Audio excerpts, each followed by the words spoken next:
Hi, everyone, and welcome to today's lesson.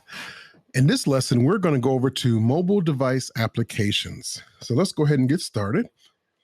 And in this lesson, let's look at our learning objectives. By the end of this lesson, you'll be able to discuss Bluetooth, global positioning services, cellular location services, mobile device management, MDM, and also mobile application management, and mobile device synchronization. So let's go ahead and jump into our lessons. There are many applications that we use on our mobile devices. Because of the level of connectivity that our mobile devices have in today's technology, the number of applications that can be used is almost endless. Our mobile devices can now be a part of a corporate infrastructure because of the applications capabilities and because they can be managed within the corporate security infrastructure. Mobile devices are a solid part of many organizations' BYOD or bring your own device policies and procedures. So, in the following lessons, we're going to discuss the main applications and functions that you, as an IT professional, may encounter and how to work on these applications and connect the mobile device to those applications. First, let's start off talking about Bluetooth. Bluetooth is one of the most common connection methods that we have today.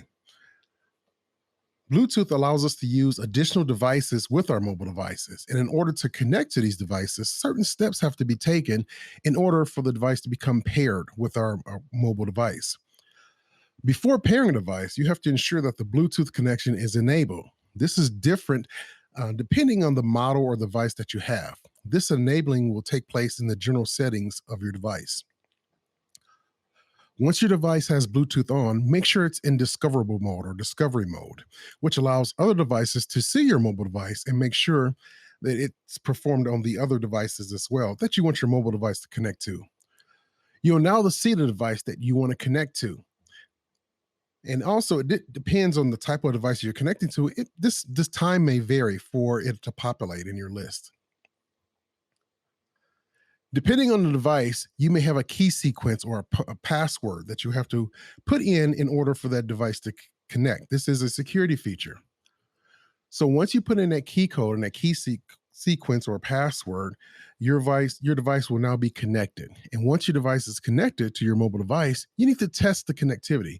Make sure that you do have a successful connection. So if it's a speaker, make sure that sound is coming out of the speakers. And whatever the device's functionality is, to make sure that device is functioning properly. GPS, or the Global Positioning System, is another application that we will use with our mobile devices. The Global Positioning System, or GPS, is a big part of the location and navigation services that our mobile devices use.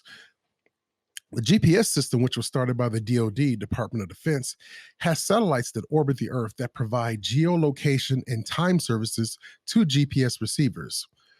GPS satellites have the most accurate atomic clocks that are synchronized with one another and with ground clocks. Now, the GPS system has 30 plus navigational satellites circling the Earth. These satellites constantly send out signals to our GPS receivers, and our phones constantly listen for those signals. Once the receiver calculates the distance and gets the information from 4 GPS satellites, it can figure out and pinpoint exactly where we are in our location. So, based on this, the maps and navigation applications on our mobile devices can get us to where we need to go. And that's how they work, and that's how they function. Mobile device management. The mobile device management, or the MDM, is a platform that can manage our mobile devices.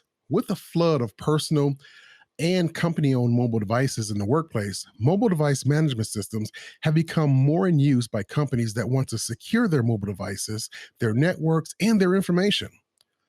With BYOD increasing in organizations, they need to maintain a way to keep the sensitivity of their information and their systems without also compromising the employee's personal data.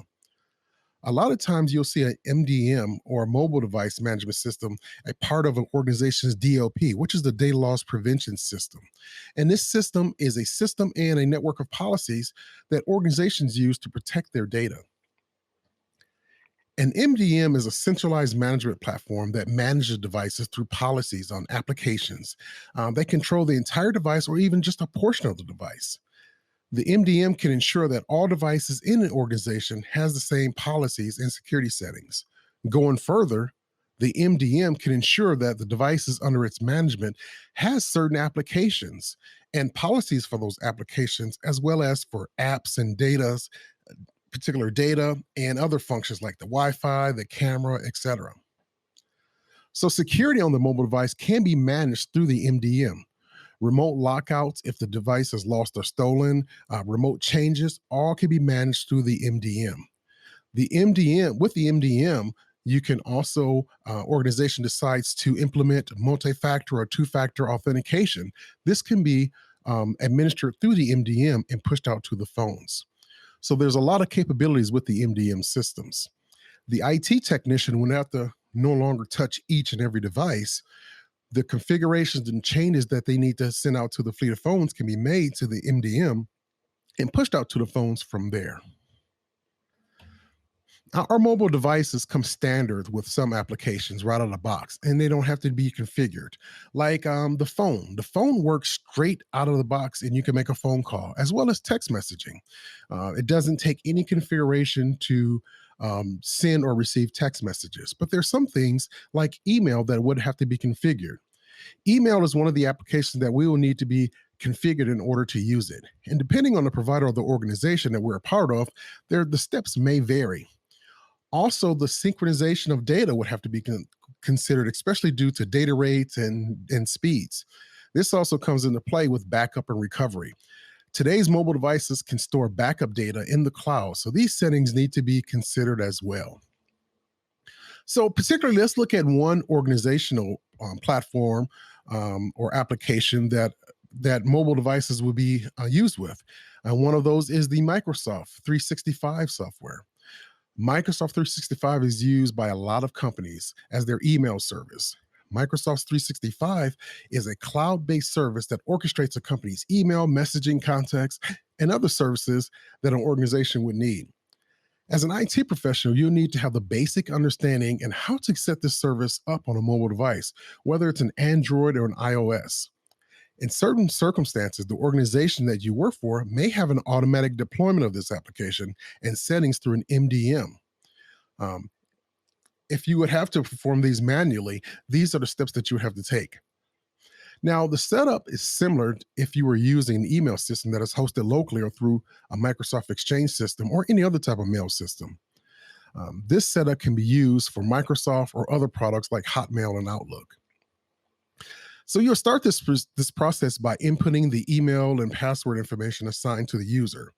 Once you authenticate to the system, you have the option of selecting what items you need to synchronize with the cloud system.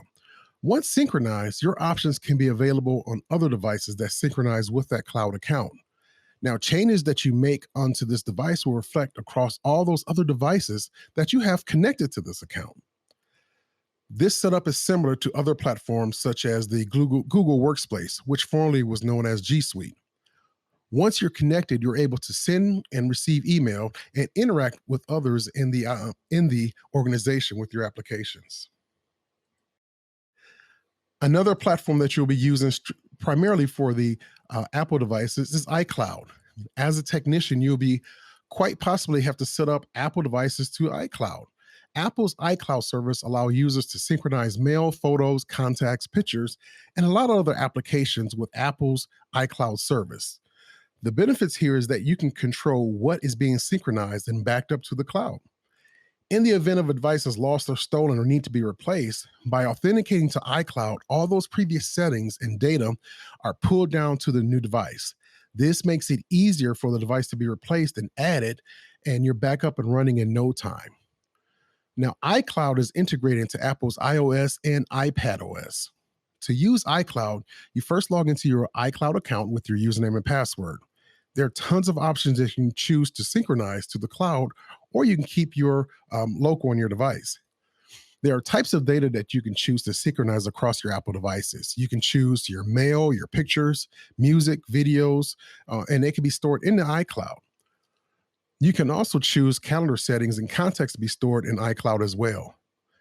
Now, because this is a lot of data being sent or received, you also have the ability to control how it's sent.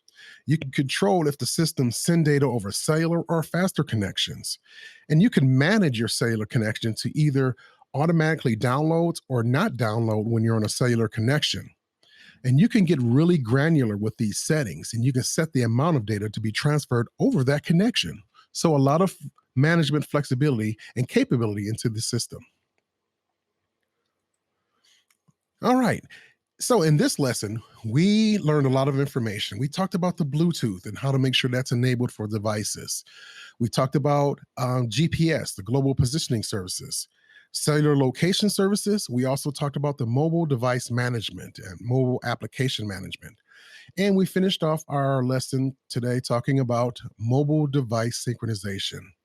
So that's it for this lesson. Thank you very much. And I will see you in the next lesson.